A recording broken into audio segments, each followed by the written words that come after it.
Hello, everybody, and welcome to tonight's Get in Tune. Um, Tonight we have a time frame. We're going to end by 9:20 tonight because our guest has to be recording something else at 9:30. So I'm happy to have him here. He is a showrunner. He's a comic artist. He is he was the create or is the creative brand operator.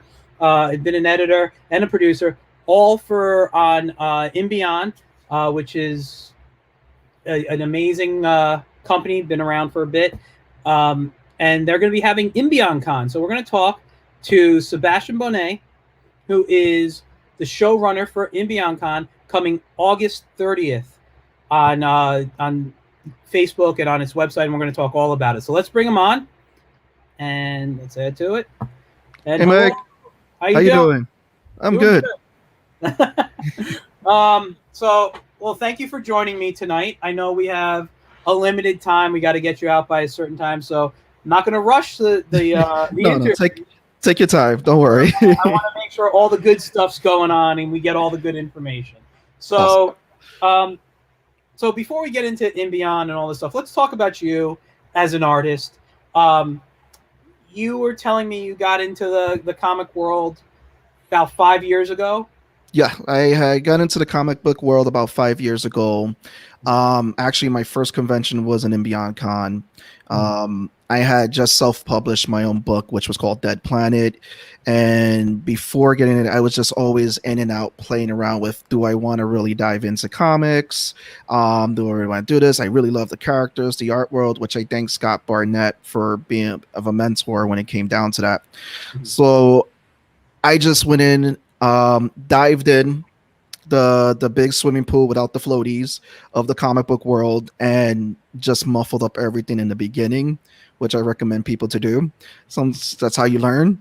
And it from there, it's been an awesome roller coaster, man. That's great. And before you got involved with comics and INBEON, you went to school to study art, so you've been into art your whole life, correct? I've been into art my whole life. Originally, I used to study art at NYT because of financial reasons. I couldn't finish there. I got to finish my degree actually last year at Full Sail University in computer animation, but I was always practicing drawing and all that, even when stuff failed at NYT for me. So, are you, just out of curiosity, more of a comic guy or an animator or both? I tend to like a lot of different mediums. So when I got back into art, I was more of like, okay, I was creating fan art, creating characters. As a kid, I used to create a lot of characters. So I just loved creating different things and then learning about, oh, I could do this with comics, I can do that. So I got into animation.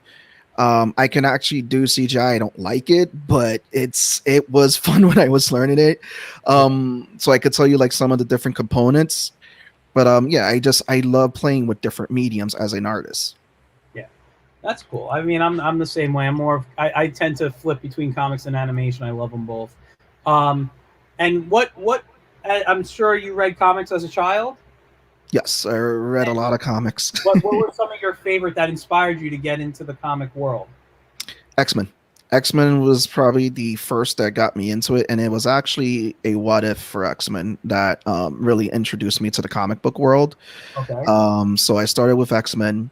Was a big Marvel guy for the longest, and then I started to see Batman, Batman the animated series, which got me more into Batman. So I started picking up Batman comics. I wasn't a big Superman guy. Superman happened because of Unbreakable, because I love the comparison they gave about Superman, and Okay. it opened up a whole new light for me about the character. And then I just started to deep dive in there. I used to be a big Image head, so Rob Liefeld, Todd McFarlane, all those guys, Jim Lee. I was a big fan of them, and then I got into manga and anime, and that opened up a whole nother world for me. No, that's fantastic stuff. I mean, I've always been my thing was I'm more of a DC guy than a Marvel guy. Big Superman guy. Love Doctor Fate, all time probably favorite character in DC. That and Green Lantern and Superman, like those are my top three. But but yeah, no, I like listening to these stories and the comics because there's so much, you know, differences. You know, Yeah. you mentioned X Men, which I don't know your age, but you were probably reading late 80s, probably 90s.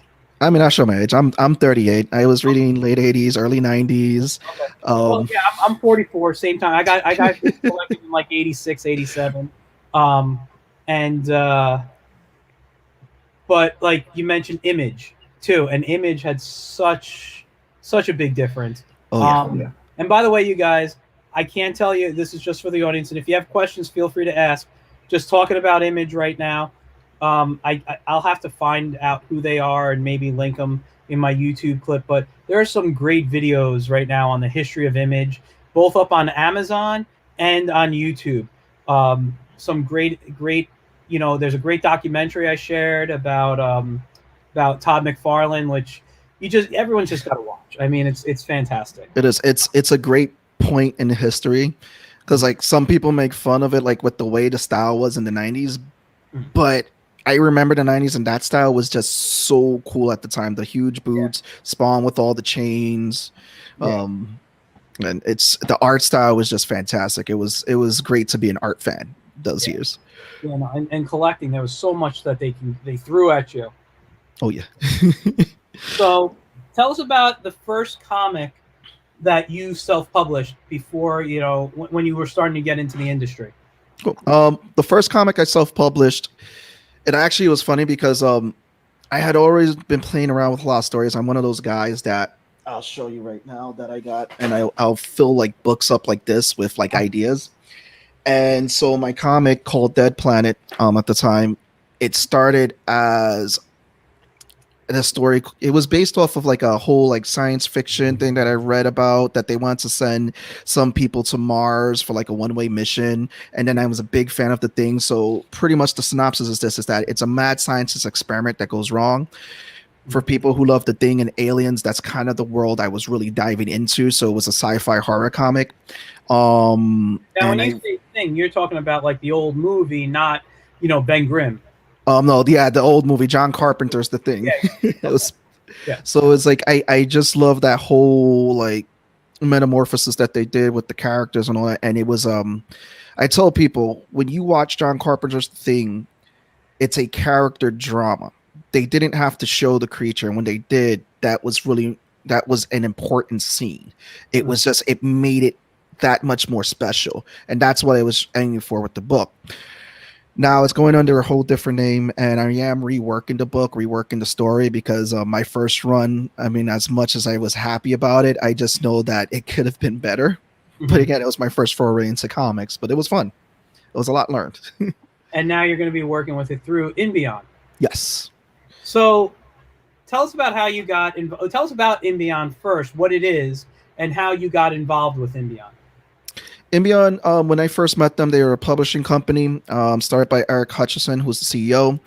Right now, INBEON is a creative company welcoming people from all creative hubs. We want to help people with their projects, get it going, help them learn the process, and pretty much everyone owns their creative product. We are just trying to be that facilitator to get people to the next level. How I got involved with INBEON was just by pure conversation. Just to explain the relationship, I met Eric Hutch at Big Apple Comic Con when he was starting this company, when it was just one person. It was him and his wife helping him. And I wasn't even doing conventions yet, and I spoke to him, and then I saw him again when they used to have Special Edition New York City. We had a great conversation again. By this time, I decided to do INBEON Con as my first show. It wasn't a year later until he actually spoke to me. Hey, listen, would you like to contribute to our magazine? We have an online magazine that we want people to, contribute stuff for gaming, because I was big into gaming at the time. I was like, sure. And then from there, it just grew from the different positions that the titles he has given me. And right now I am the showrunner for the company, as well as the chief brand officer. And now, what do you do as the chief brand officer? We'll try to explain to people what INBEON stands for, what we are looking to do. It is the title that actually was just given to me this year. It's actually a tough title to run right now because of COVID. Because I was more of meeting people face to face, able to show them what we do.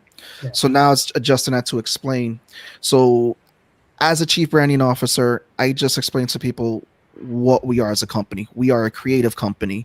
We are looking for creatives. We want to help with creatives. We want to help with the community. We want to bring the community great creative products out there for them to enjoy.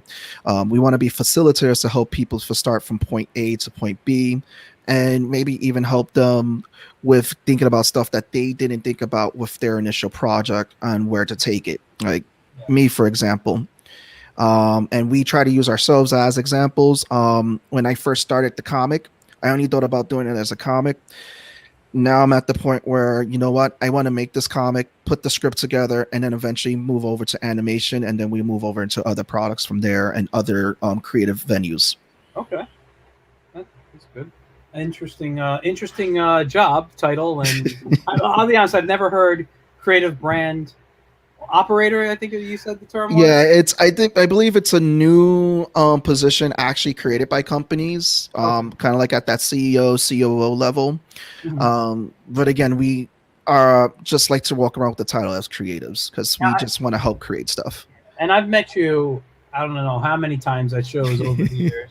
And you know, for those who watch Get in Tune regularly, God, what was it? At least a month ago, I interviewed JM DeSantis. Well, JM. And JM and you are very similar in the how I interact at cons with you guys. Like, we're very friendly. We talk to each other. We have good conversations, but we never really get to hang out or talk outside a show. So, like, having this conversation is going to be really fun for me because I never really get to sit down and talk. You know, you're a lot of people, and I'm sure you feel this way too. A lot of people, when we're doing shows, when the guests are, and when I don't mean guests, I guess customers, whatever you want to call them, they're walking around the show, they're having a great time. I mean, we are too. We're behind the table, we're having fun, but it's work for us. So we're not getting up just chatting with each other all the time. If we're sitting next to each other, that's one thing. But if you're 5 tables away, if you're downtime, we're going to talk, you know? So, and that's how most shows go everywhere you are. So, like, I don't get to talk with a lot of these people that I know and have been wanting to chat with for a long time. So I'm loving that I have this little outlet right here. It's been awesome because we've done this on the podcast with getting to get to know people even before the show starts to air. Yeah. And another thing too, networking events. I've been privileged to really get to go to what's called Creative AfterCon. And it's allowed me to also meet people like Bob Sally, Johnny C. I've gotten to know Alex from Wayward Raven and Mark Franco just by going to that event. And that started just as artists just hanging out. And I love a lot of that. And like you said, doing this right now, because we don't get to talk too much at shows when it gets really busy with people. We got to be, okay, this is our A game. Let's go. Exactly. So let's talk a little bit about INBEON Con. INBEON Con is happening August 30th. It's going to be a virtual con. It's you're obviously the showrunner. Let's talk about before we get into, because I'll be doing a panel before we talk about what I'm doing. Let's talk about how are you setting up a virtual con for people? There's been virtual cons already. I don't know if you've been part of any or whatever, but how is your con operating? Is it going to be different from other stuff you've seen already? From what we've seen already, and I mean, just as a special announcement, this is the first year we're actually going to do the show 2 days. It's going to be the 29th and the 30th. Oh, okay. Which is pretty dope. We used to do it 1 day, and we were like, you know what? Virtual space, let's take advantage of this. Let's get content created for people out there. Yeah. How we're going to do this, like, because we've been looking at different cons, how they've been doing it and everything. And virtually, I think that this is going to be a great extension from our normal show when we do come back. So we're going to use a combination of Facebook, Discord, YouTube, our website, and just, you know, help with funneling people in there. We were studying other shows, so what worked, what didn't work. We're going to try to make this as interactive for people because that's one of the things we see that's sometimes missing. Mhm. And we don't want to call out any shows on that because no one knows how to run a virtual con. This is actually the first year that everybody's really doing this stuff. So what we're doing is that we actually are putting questionnaires too together. So after the show is done, we want to find out from people what was good, what was right, what was wrong, how can we improve, and we want to move forward from there to make this an actual component that can be used to enhance the convention experience. Mhm. So a lot of this is just trial and error, and we're not afraid to go in there and muffle it up Yeah. because we're going to learn from that, enhance and make it better. There was a lot of ideas. We were like, you know, that I was saying, you just put a bunch of monkeys in the room and you just have them throwing like stuff at a dartboard, and that's Yeah. the idea that you go with and all that. Yeah. It felt like that in the beginning, and then we funneled out of what we can do, what we would like to do, but we'll put that on the wayside, and what we can't do. Okay. And what we can do, which was the primary things, to make this as easy for the community and the creators to navigate and enjoy. Okay. Now with the how do I want to say this? So you're gonna have a lot of like virtual panels, some pre-recorded, some live. I'm gonna be part of a live one. Yes, And mine's going to come on the 30th, which is why I only thought it was one day. I'm it's sorry. cool. It's cool. It happens. Don't worry. Well, I made my announcement that it was only one day in the beginning, but yeah. So, what are you? Okay, so you are big on promoting artists with INBEON. How are you going to be promoting artists throughout this con? And and then we'll move on to the next question from there. Just tell me, what's your plan to promote artists through here? Oh, we have a whole creator section already labeled with a lot of the creators that are participating in terms of who are not panelists. Okay. And then we have the panelist page, which has all the panelists on there. We're also using this to help promote brands. My podcast is hosting the panels. They're Nerds of the Realm. Geeks Out Snug Harbor, Geeks Out Set Now, that they're changing their name to. They're hosting the cosplay contest. Okay. Geeks Unlimited is hosting gaming, so we will have virtual gaming there. We're going to use a lot of components to funnel people around to enjoy game tournaments. We're going to use a lot of the artists' stores and make their links live that day of the show and help people go through. Artists who don't have stores, INBEON is also we are also a company that helps people host their websites. So we're going to help put packages together so people will have their own store sites. So we are putting that all together on the back end to make live that day for those who need help with that. Obviously, we'll have a whole marketing package together for them. Obviously, cost, but it's going to be hugely discounted from what they would normally get at a show. And the other thing too is we are pretty much just funneling everyone through everybody's social medias. So we're snatching up everyone's social media, their YouTube channels, because if we can help promote people to get you that like, that follow, that subscribe, that helps you in the greater spectrum. Even if we catch you one person that came and viewed your content, yeah, we have done our job. That's fantastic. Now, are you going to have any type of vending room? Like the vendors going to have like any tables? Like, let's say people who just sell comics and that that aren't artists, that are like shops or something that wanna. Are they going to have any space there? We in past INBEON actually hasn't had comic shops table with us. We wanted to figure something out to do that, to create that kind of environment, but we've been more of the creator show. Okay. We don't want to alienate the comic shops, not to say that. If comic shops want to advertise and have their link shared, we don't mind sharing it with the community. Be like, hey, check out this comic shop. They have some great comics. If they want to work with us, we're willing to share their content. We're all about creating a community of sharing. And again, any comic shops listening that they want to basically be part of the show, we're more than happy and welcome to have any of the comic shops part of it. No, that's also. I didn't know. I'll be honest. I've never been to an INBEON Con. I've wanted to attend, and they always fall on days I have something going on, and so. It's always like at the second last week or the last week of August that the CEO's always planned for the show. We've had it at Hofstra for the last 2 years.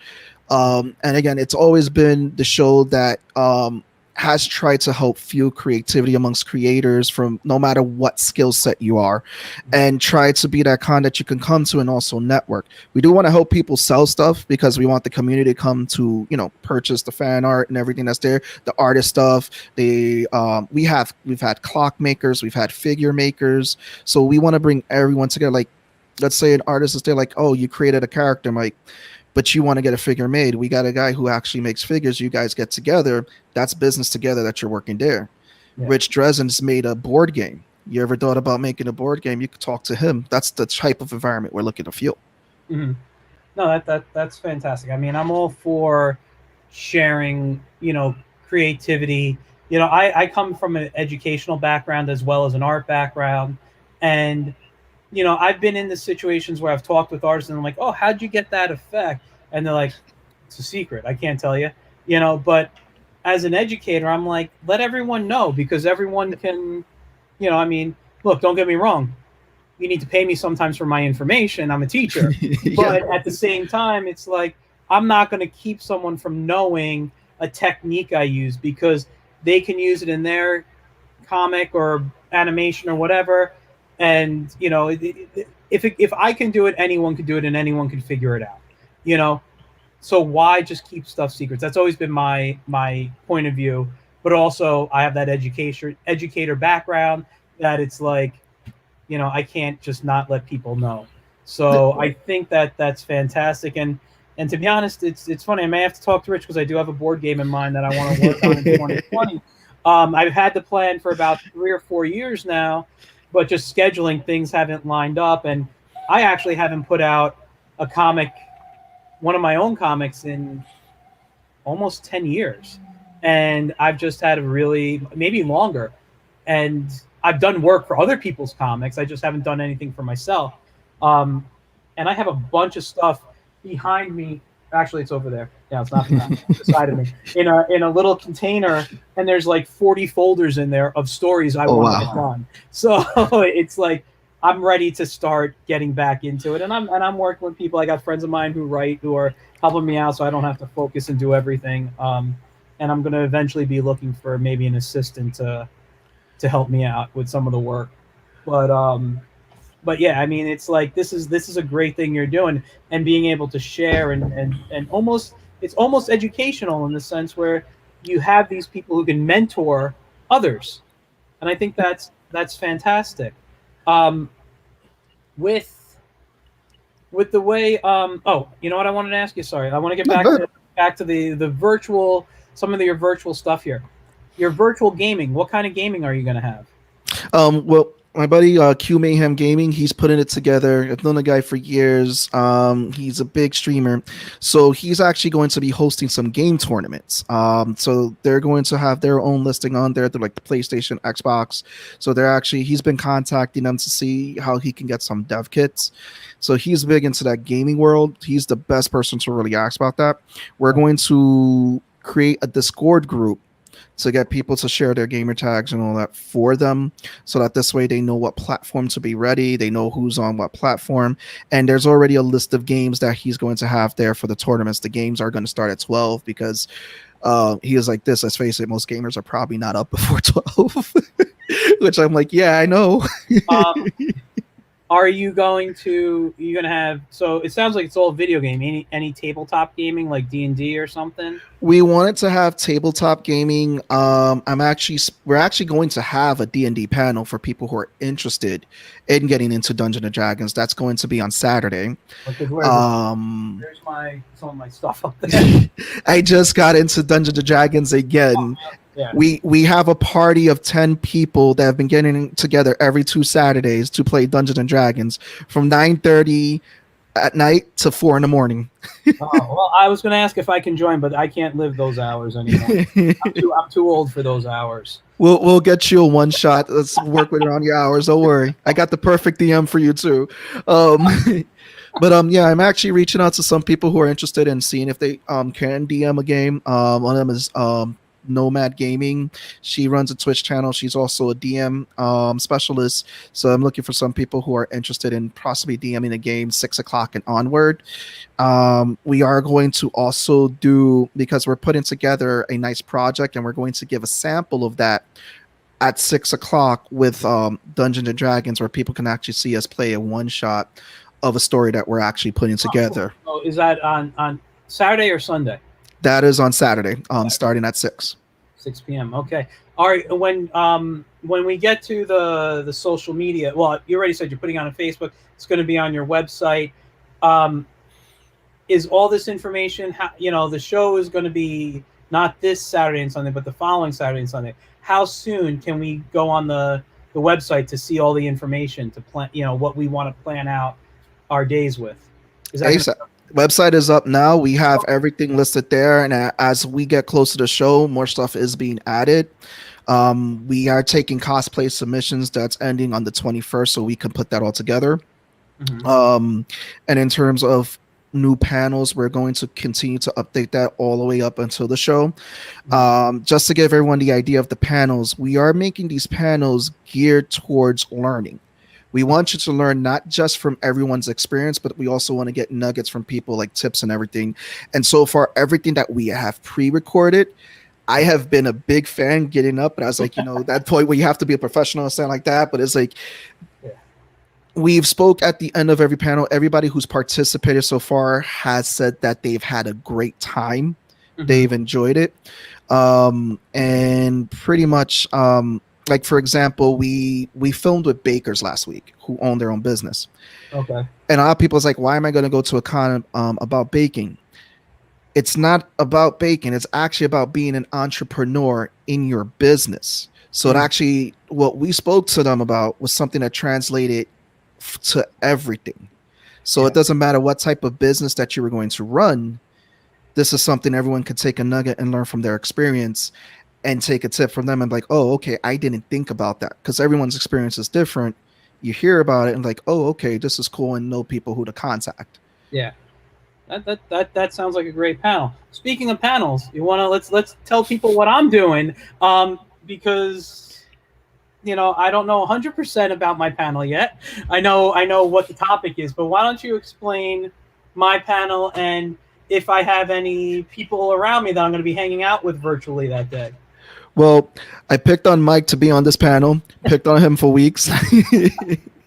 So I have Mike, Rich Drezen, Alexander Sapunzis, and possibly one more artist that we're looking to get. The panel is going to be speaking to them about their experience as artists, where you guys, what inspired you, your trials, your tribulations, some of your great moments. And then we want to dive into some tips that you would give to people who are looking to, who don't know or just have those burning questions about becoming an artist. We want to ask about medium. So it's going to be very geared towards learning about you guys and your experiences. Okay. That sounds like something I could do. Yeah, I can do that. I try. I don't know. I hope. No, it sounds like this is going to be a really fun time. Because virtual cons are big right now, obviously. I don't know if we're even going to get shows in 2021. I personally don't. My personal opinion is I don't think we're going to see any shows until 2022, really. So I think this is going to be at least a year and ongoing. Even that, I think virtual cons are a good way to work. I know right now this is con season, basically from March to, end of October, beginning of November. That's really con season, and I think this is a great way for people who live in our area, because we're in New York. We get winter, and shows don't happen in winter because people don't travel like that. I think virtual cons are going to become a very big thing in the winter in the future. And I actually, I will talk to you off camera about this, but I actually do have an idea on how to run. I don't want to call it the perfect, but a really good virtual con, but it's going to cost me like at least $30,000 to do because of the website I would need to develop for it. But but yeah, it's I have Bro, all these it's ideas up in my head. you. If I had showed you the idea list, because what had happened was that we announced to our team in March that we weren't going to do a live show because of Yeah. COVID. Because again, we made that call. We were all disappointed about it, but then it was like for 10 minutes of disappointment.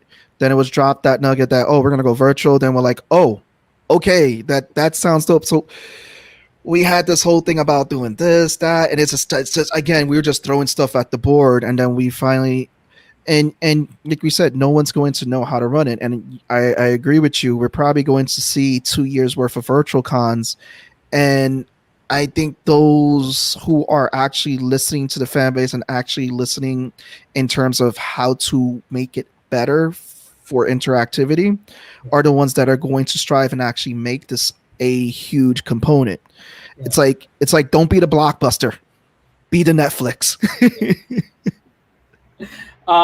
So I'm just sorry. I'm just checking the time because I know you have No. time. I'm checked. Don't worry, I'm watching it. I don't want to cut in the middle of a conversation here. So with you were talking about having the artists having kind of their own pages to sell on.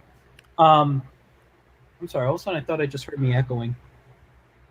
I don't know. That's weird. It, But so artists are going to have their own page. So it's almost like they're going to have a virtual store through your site, or is it going to be their site linked within your?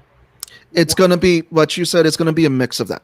Okay. We actually have had people who have paid for virtual space where we're taking certain things behind in our marketing department. I can't reveal too much just yet because we're going to send them the marketing packages.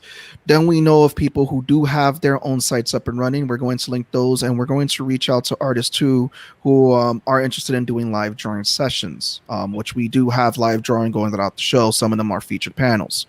So we're going to definitely play around with linking like different platforms that they like to use. And again, it's just taking advantage of what is available because there's not a lot of too much legwork that we really need to do to put that together because a lot of people already have their stuff. Yeah. But if they want to come to us or if they don't have it, then we are giving them that option too. We're doing the building and everything so that this way, again, they have access to sell their stuff. We're actually using someone as a model for that, and we're going to put his stuff together. He's worked with us for a long time.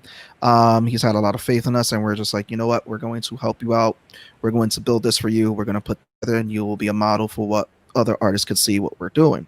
Because again, it's like we have to go through it first, and everything we've given everybody, we've gone through it first, saw what worked, what didn't work, and eliminated what didn't work, and what works, we will pass those nuggets on. So we're like the trial and error. We're the crash dummies in the car first. And they were like, okay, we crashed the car first. You don't have to worry about crashing the car. You're good. This is good. Go down that lane.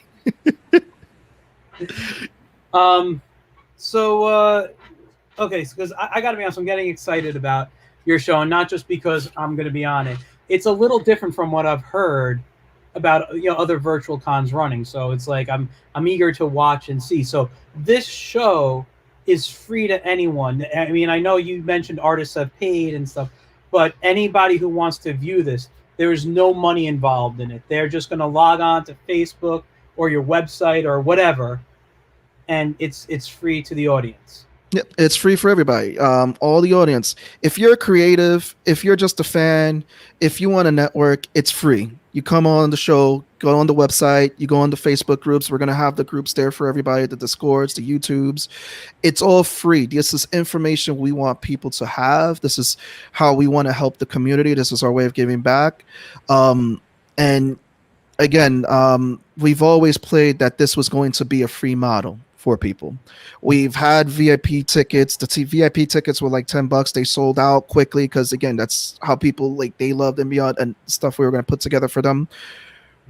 But we were always like, this is going to be a free show. We wanted to give something back to the community because this pandemic left a lot of people wanting something to have. I mean, even one of our cosplay judges, she's going to talk about dealing with your dealing with the pandemic mentally, like your mental state and all that, which we thought that was something that people need. And she volunteered to do that because she's a social worker for her day job, and she's like, I want to do this for people. And like, yes, please, we want stuff like this. We want to help the community as much as possible. And that's And with the oh, my question just went out of it because I didn't have this question written down as you were it's talking. cool. It popped in my head, popped right out. So with you were cosplay. That's what I want to talk to you about. What day is the cosplay like stuff happening? Is that Saturday, Sunday? That's Saturday, and people will still be able to view it on Sunday. The cosplay is actually going to be pre-recorded. We have a lot of great submissions. Mm-hmm. Our judges, I'm going to get together with them Monday. We're going to put something together in terms of the cosplay contest and a cosplay parade with all the submissions. Mm-hmm. And by far, when you ask the community and the cosplay community to submit cosplay and everything, they went out their way. And we have seen some great stuff that you probably wouldn't see at a normal show. And that's the other thing I want to point out. With doing this virtual space, we're now able to reach regions like, before we're only reaching the Long Island, New York region. Now we're able to get people from California, Texas, and this is also exposure that we're giving to people who may have not been able to, okay, I can't travel out to Texas. I can't travel out to Canada. You're getting now that exposure there. And that's what we're trying to aim for. That's great. Let me ask you, you said you already have like artist books, cosplay books. Are you still taking submissions for any of those, like artists, cosplay, or are you? We're still taking submissions for the 21st for the cosplay, but we're still going to take as many submissions even up to the show because, again, we're putting together a cosplay parade video to feature people's cosplay. Okay. We are still taking panel submissions for anyone who has an idea for a panel that they want to have there. We do review the submission. Again, you can send them to Sebastain at INBEON.com. Cosplay could be sent at cosplay@INBEON.com. Again, we're reviewing everything, anything that needs to be touched up that, and we're keeping everything PG-13 because, again, we are still a family show. People are going to be there with their kids. We are taking pre-recorded panels. We are taking ideas for live panels, which will have moderators. And we are just helping with funneling people through. So if anyone has an idea, something creative to give back to the community, let us know, bring it to us, and we will make sure that that platform is ready for people. You just said your show is a family show, which is fantastic. I'm an all-age artist. I love drawing anything. I don't want to say I draw G-rated stuff, but basically my rule has always been if you won't find it in like Star Wars or Batman the Animated Series, you won't see it in my books. Okay? Exactly. That's kind of the level I've always written towards and drawn towards. But are all your artists that way? Are they all family friendly, if you will, artists, or do you have people? Because you were mentioning your book was like The Thing and Alien, and I'm like, well, that doesn't really sound kid friendly to me.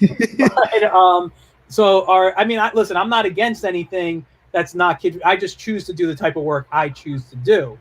I'm not against anyone doing any type of work they want to do. And I'm not saying what you did couldn't be geared down towards a kid-friendly thing. Obviously, that's that kind of stuff. And kids love all that stuff. I work with kids all the time. You know how many kids ask me to draw Pennywise for them? And they're like 5 years old. Like, you guys, what are you watching? I don't even watch that stuff. Well, the great thing is on the creators page, we have a sample of everyone's work. We try to keep it as kid-friendly as possible when it comes down to that. I do know what you're speaking. Some people will have some really crazy artwork. We would ask them, like, could you, like at the shows, like, could you put that, in a book for if anyone asks you, they can actually see it from the side where the kids are not. Because, we're not going to stop people's creativity. I mean, we're not going to have someone out there with nudity. That's not what we're going to have because, again, that's... there are other shows for that. We want to make this the family environment where families don't have to worry about that stuff. If if you have really, really, really creepy art, but it looks cool, but you still want to share to people, we're not going to have it on display, but you still have books that you could show it in, like those portfolio books. Yeah. No, that's good. I like to hear stuff like that. I mean, I've always seen cons as they should be a family, and you're seeing that now. I've, when you go to cons, sometimes, you know, I hate to use this analogy, but sometimes I feel it's like the new zoo. Like, instead of taking your kids to the zoo, it's like, you want to see monkeys in cages? Let's go push the baby carriage and look at the artists behind the table. Just here, look at my stuff. Look, it's like trying to get people to the table. And because it's funny. Sometimes I'll talk to people and they'll have like a Superman shirt on. And I'm like, and thinking, oh, I got a Superman piece here, like an original piece. Yeah, like, oh, I don't know. My wife bought me this. They're not. The wife might be into comics, or the kids might be into comics, but I'm finding a lot of people just, and I don't mind it. I think it's fantastic that we're getting the geek culture that like we grew up in, that got us bullied for, is now so socially acceptable that a guy could be wearing a Superman or Spider-Man shirt, and like they may not know much about it, but now it's just so, and they can go to these shows and learn more, because like I remember talking to like the guy wearing a Superman. He said, yeah, I just watched the movies. I never really read comics, but they get fascinated by it, and then they only know what the movies tell them. But hey, at least they know something, and I like that. I think that's great. Anytime we can spread, whether it's about superheroes or, fantasy, sci-fi, whatever it is, to me that's great. Embrace it, bring it in to people who didn't know about it. So having these cons, if it is the new zoo, then it's fine by me. If you want a con zoo exhibit, just have me and Alex Zaponzis at a table, because like we've tabled before, man. I think we are a great show for people. I love Alex. I brought him to a couple of I run kids sections at cons with my business partner, and I brought Alex a couple of times to shows, and he does great, and he's such a good guy. He's phenomenal, man. He really is. I'm glad to call him friend, colleague. It's every time that we get together, he is a phenomenal guy. I love that guy. Yeah, no, he's fantastic.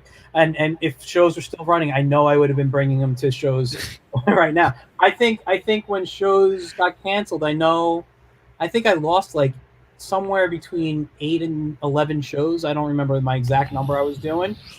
But between March to September, I had like 8 or 11 shows somewhere like there lined up, and I lost them all, and is what it is. But I know they'll be back. Like I said, I don't think until 2022. But if we can get this virtual stuff up and running and keep that going, even like I said, in our area, keep it going in the winter specific. I can see the virtual, because I don't like to get into talking about the pandemic and all that stuff. But I think this is going to be in people's heads for a while, even when things are better. And I think a lot of people are going to want to try the virtual route on a lot of stuff. And I think cons are a great way to do it. And I love seeing, all these cons going on. I'm excited to see how yours is going. I definitely want to check out your D&D one shot that you're going to do, because I love the game. Oh man, dude, this game has, like, our DM has been told by people like, oh, you have too many people in your party. He's like, no, it's like a party this big and we have people still coming. This is great. And we've recorded this content, which will eventually be aired as a podcast. Yeah. If I knew you were that much in the D&D, I should have rolled like my D20, see if this would have been a good interview or not. You got me. I rolled a 1. I'm sorry. I rolled a natural 20 with my wife. I rolled a 1, and I don't know what else happened. So, we're gonna start wrapping up because I know you got to go in a few minutes. We definitely got to do this again, though. Yeah, this again is fun. I want to bring you on one more time. Not one more time. If we get 5 more times out of you, I don't care. But like, I want to go deeper into your art history, and I don't mean like art, your history of art with the background and what you've done, and more about your comics that you loved and what inspired you. I love that aspect of talking to people.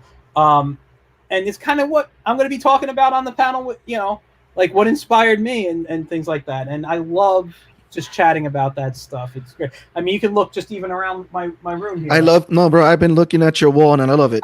I already told you, I love the shirt, got the big mirror there, the Popeye. Yeah, got Popeye, I got Cast of Gru from the Gru statues over there. And then I We got a see. whole wall of Garcia Lopez work above me. I always blank on his name, but he did the Hobbit comic recently. It came out a few Ooh, years ago. I gotta look that up. Yeah, I got a few pieces, but yeah, I'll just show you quickly since you'll get a kick out of it. So there's more Garcia Lopez at the top with Doctor Fate center because he's my, my favorite. You love Doctor. I know it. Oh, Doctor Fate got some autographs going around the room there. I You mean, have the office I want. I just have this bare wall right now. Can't do anything with this building. Got to get a lot of those photos if you take at shows and stuff, right? Just start putting them up. I have 2 books this thick of other artists' stuff that I've collected over the years, and I just love it. Yeah, you got to put those things up. I love that anywhere because I mean, my room's a little messy here, but I'll just show you quickly. Right, anywhere I look in my studio, all right, I got Whoa. something to look at, for creativity, and this is what I was staring at right Oh here. wow! While I'm talking with you, this is all Hanna-Barbera, and then if we move this way, I got my what's her name there? Red Hot from the Droopy cartoons, the dance cycle. Not a lot of people. Ooh, shoot, something just fell. Not a lot of people can see it, but if you look behind her, it's her dance cycle, and it just goes. Oh, that's fantastic. So, anywhere I look, I like to have inspiration. So I just spin in my chair, and my light just fell. That's not good. And yeah, my building, I can't do it because we have such a small apartment. We're looking to move, and that's how I want my office to look. We already know where we want to move. It's just getting things together.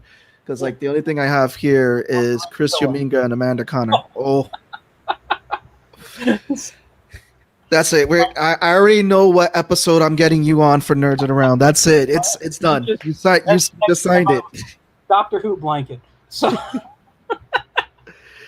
So yeah, Nerds of the Round. Just give that a quick pitch before you go. Tell us about Nerds of the Round.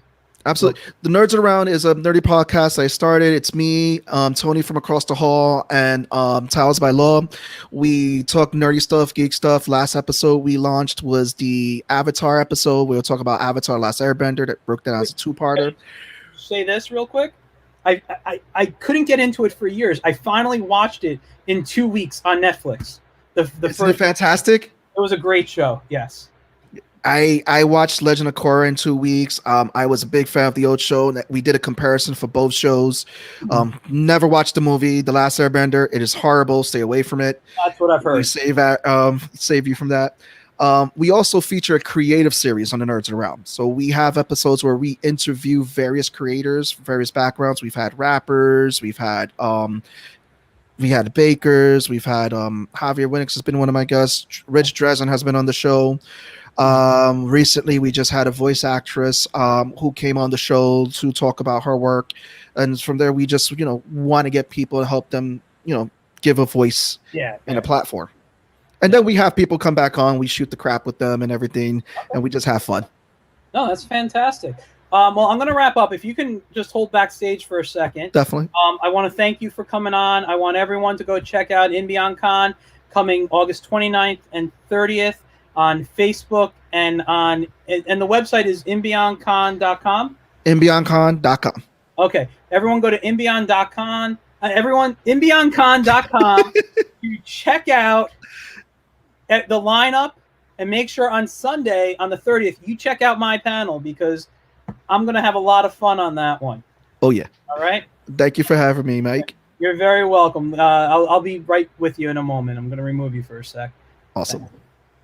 All right, guys. So thank you for tuning in tonight. I know it's a little short, about 10 minutes or so. No big deal. But I want to thank you guys for tuning in.